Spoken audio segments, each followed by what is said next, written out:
प्यारे बच्चों, आज हम 11वीं क्लास का दयावीर कथा पाठ का तीसरा भाग पढ़ते हैं। सभी बच्चे पुस्तक निकाल लें।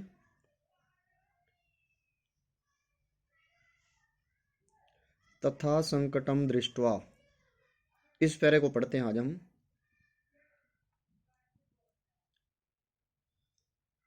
हाँ जी। तथा संकटम दृष्ट्वा, तथा संकट को देखकर, तथा संकट को देखकर हमीर देवः स्वसैनिकान प्रत्युवाच। हमीर देव अपने सैनिकों को बोला। प्रति जमा उवाच प्रत्युवाच इको य रे योद्धार, हे योद्धाओ, परिमित बलो अपि अहम, कम सेना वाला भी मैं। परिमित होता कम या सीमित, बल सेना, अपि भी अहम मैं। अपि जमा अहम में यहाँ यण संधि है, ई को य।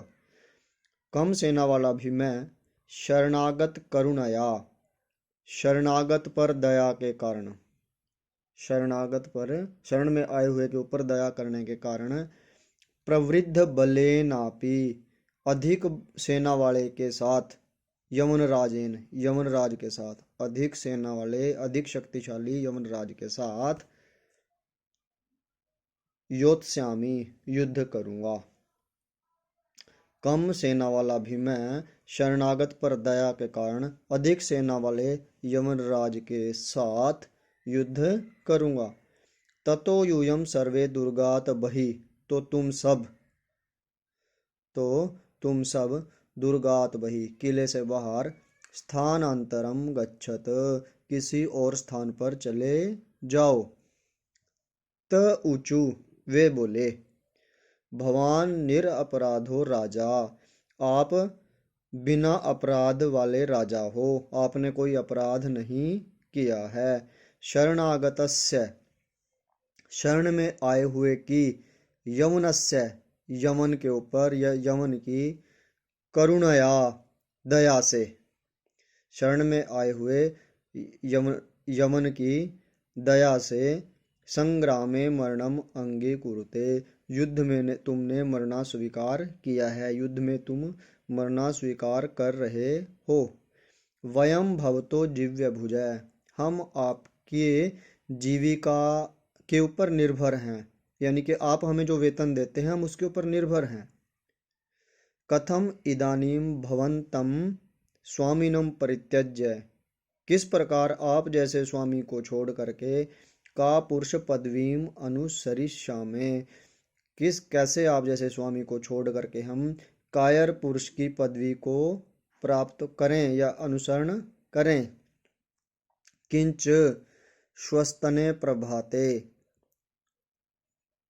और क्या, श्वस्तने प्रभाते, कल सवेरे,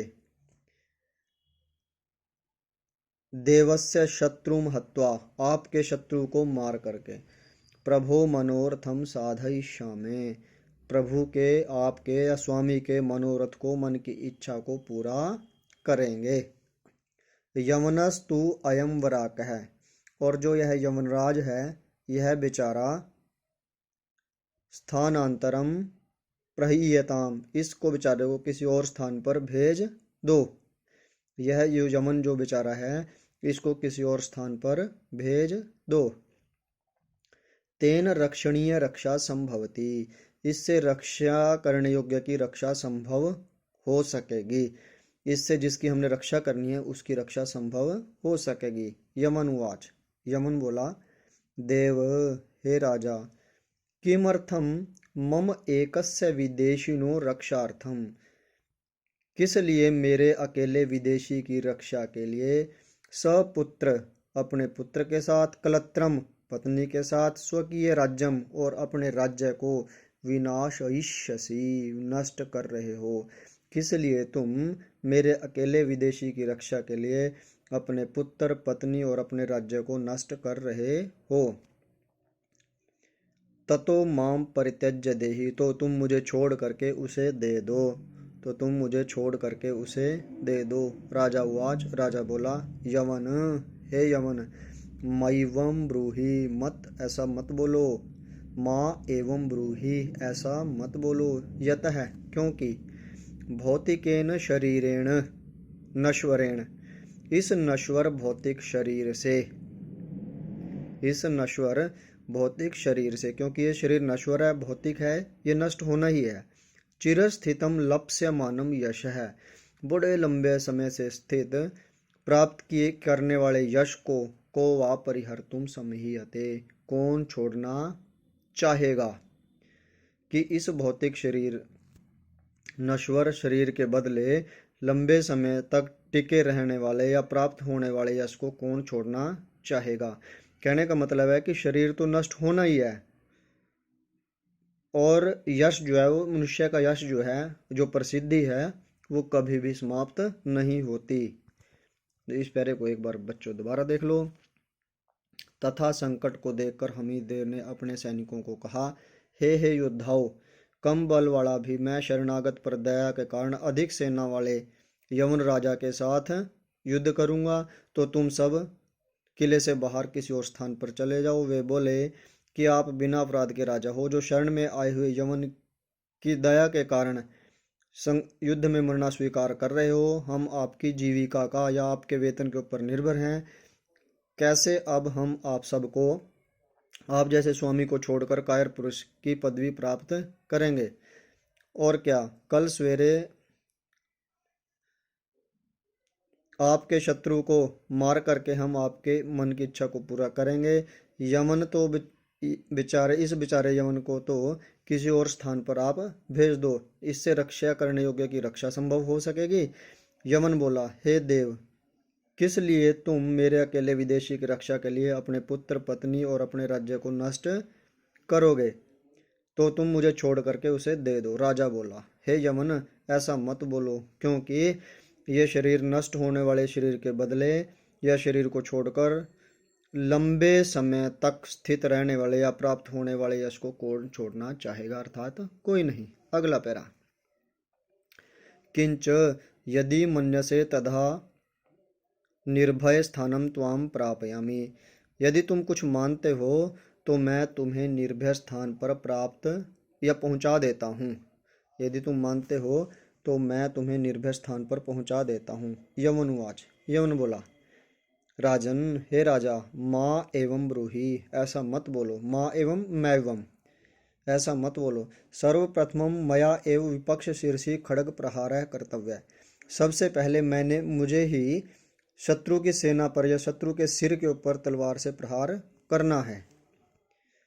ततः प्रभाते युद्धे प्रवर्तमाने, तो सवेरे युद्ध होने पर हमीर देव सत्वर जल्दी ही तुर्गारूढ़ो भूत्वा, घोड़े पर सवार होकर के निज सुभट सार्थ सहित अपने सभी सैनिकों के साथ पराक्रमम कुर्वाण, पराक्रम करते हुए, वीरता दिखाते हुए, दुर्गात निसृत्य, किले से बाहर निकल करके, खड्ग धारा प्रहारई, तलवार की धारा के प्रहार से, विपक्ष बलवाजिन है, शत्रु सेना के घोड़ों को, वाजिना घोड़ों को, पातयन गिराते हुए, कुंजरान घातयन और हाथियों को घायल करते हुए, कबंधान नर्तयन और धड़ों को नचाते हुए, जैसे गर्दन कट जाती है ना तो निचले वाला हिस्सा ऐसे गिरता फिरता है, लुढ़कता है, तो उसको बोलते हैं कबंध। धड़ों को नचाते हुए, रुधिर धारा प्रवाहेन, खून की धारा के प्रवाह से, मेदिनीम अलंकृत्य, धरती को सजा करके या धरती की शोभा बढ़ा करके, शरशल्लित सर्वांग,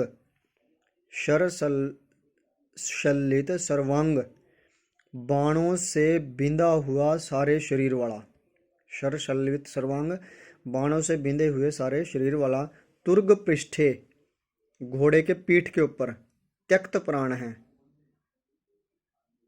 प्राण छोड़ने वाला, यानी कि उसने वहीं पर प्राण छोड़ दिए। सम्मुख है संग्राम भूमौ निपपात, और सामने युद्ध भूमि में गिर गया। सूर्य मंडल भेदी च अभवत, और स्वर्ग को प्राप्त हुआ या वीर गति को प्राप्त हुआ। इस पैरे को एक बार फिर देख लो। किंच यदि कुछ मानते हो तो तुझे निर्भय स्थान पर मैं पहुंचा देता हूँ। यमन बोला, हे राजा ऐसा मत बोलो, सबसे पहले तो मुझे ही शत्रु की सेना पर तलवार से प्रहार करना है। उसके बाद सवेरे युद्ध होने पर हमीर देव जल्दी ही घोड़े पर सवार होकर अपने सैनिकों के साथ पराक्रम करते हुए किले से बाहर निकल करके तलवार की धाराओं के प्रहार से शत्रु की सेना के घोड़ों को गिराते हुए, हाथियों को मारते हुए, धड़ों को नचाते हुए, खून की धाराओं के बहाव से धरती की शोभा बढ़ाते हुए, बाणों से बिंधे हुए सारे शरीर वाला घोड़े की पीठ पर उसने प्राण छोड़ दिए और सामने युद्ध भूमि में नीचे गिर गया और उसके बाद वीर गति को प्राप्त हुआ। तो प्यारे बच्चों, आज इस वीडियो में इतना ही। दूसरे संस्कृत के बच्चों की भलाई के लिए आप इस वीडियो को ज़्यादा से ज़्यादा शेयर करें। धन्यवाद। जय तु संस्कृतम।